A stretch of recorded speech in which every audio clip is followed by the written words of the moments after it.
নমস্কার বন্ধুরা, নিয়ে এলাম আবারও একটি স্ট্রেঞ্জারের পিভিটি 701। তো মেশিনটি এক সাইড সম্পূর্ণ চলে গিয়েছে, তাই রেস্টেন্সগুলো এখন খুলে নেওয়া হলো। এবার দেখতে হবে কতগুলো কি খারাপ হয়েছে।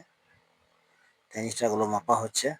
ট্রানজিস্টার সব ঠিক নেই, 3টে মতো খারাপ আছে।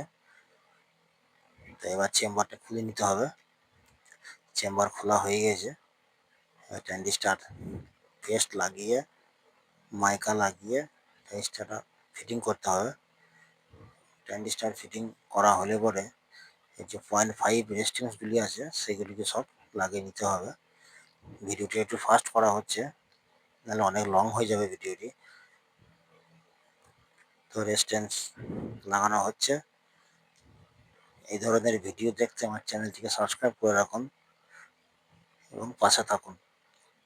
তো রেজিস্ট্যান্স সব লাগানো হয়ে গেছে, আর দুটি বাকি আছে। টোটাল 10টি রেজিস্ট্যান্স লাগিয়েছে 0.55 ওয়াট, বা কোনো সেটে থাকে 0.335 ওয়াট। এবার বেসের কানেকশনটা করে নেওয়া হচ্ছে। ট্রানজিস্টারের যে বেস কানেকশন, টেম্পারেচার যে কানেকশন সেটাই খোলা ছিল, সেটাও লাগিয়ে দেওয়া হলো এবং চেম্বারটি এঁটে দেওয়া হলো।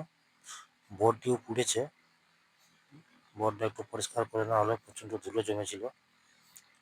বোর্ডের পিসেটি পুড়ে গিয়েছে এবং একটি রেজিস্ট্যান্স জ্বলে গিয়েছে। এই পিসেটটি পাল্টানো হবে এবং 220 ওহমস রেজিস্ট্যান্সটি লাগিয়ে দেওয়া হলো। বোর্ডের গেন এবং 24 ভোল্ট সাপ্লাইয়ের কানেকশনটার কন্ডিশনটা খুব খারাপ ছিল, ওটাকে ফ্রেশ করে আবার নতুন করে লাগিয়ে দেওয়া হলো। এবার সাউন্ডটি শুনুন।